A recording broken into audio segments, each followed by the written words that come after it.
High, আমি শ্রেয়া। আজকে তো আমরা সকাল সকাল বেরিয়ে পড়েছিলাম বোনকে আঁকার ক্লাসে নিয়ে যাওয়ার জন্য। আর আজকে যাওয়ার সময় অনেক দিন পর আমি আমার স্কুলের সামনে দিয়ে গেলাম। যাওয়ার সময় সেই ছোটোবেলার কথাগুলো মনে পড়ে যাচ্ছিল। আর আমার বোন তো যেখানেই রাস্তায় ফুল দেখবে ও দাঁড়িয়ে পড়বে ফুল তোলার জন্য। এখানেও দেখো দাঁড়িয়ে পড়েছে। হ্যাঁ, আমার তো ফুল খুব ভালো লাগে।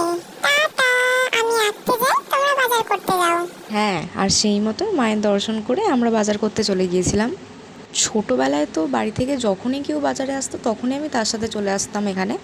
কিন্তু আজকে আমি প্রায় 5 থেকে 6 বছর পর সবজি মার্কেটে গিয়েছিলাম। তাও আবার ভিডিও বানানোর জন্য। এই চুপ! আর এখানে আমরা ওয়েট করছিলাম কখন বোনের ছুটি হবে। আর জানো, এখনকার দিনে না সবাই হেলথ কনসিয়াস। সকালবেলা সবাই গ্রিন টি খায়, কিন্তু আমি আর আমার বাড়ির লোকের সকালবেলা দুধ চা না খেলে পেটের ভাতই হজম হবে না। হ্যালো গাইস, এখন আমি রিভিউ দেব যে আমার পরোটাটা কেমন লেগেছে। খুব সুন্দর, খুব সুন্দর। আর তারপর আমি রান্নাঘরে গিয়ে দেখলাম মা আজকে দই কাতলা বানাচ্ছে। আর দই কাতলা তো আমাদের বাড়ির সবার ফেভারেট। তারপর দাঁড়িয়ে পড়লাম মায়ের পাশে টুকটাক হেল্প করার জন্য। যদি খুশি হয়ে 1-2 পিস মাছ এক্সট্রা দেয় তাই আর কি। তোমাকে দেবে না, আমাকে বেশি দেবে মা। এই চুপ! টাটা বল সবাইকে।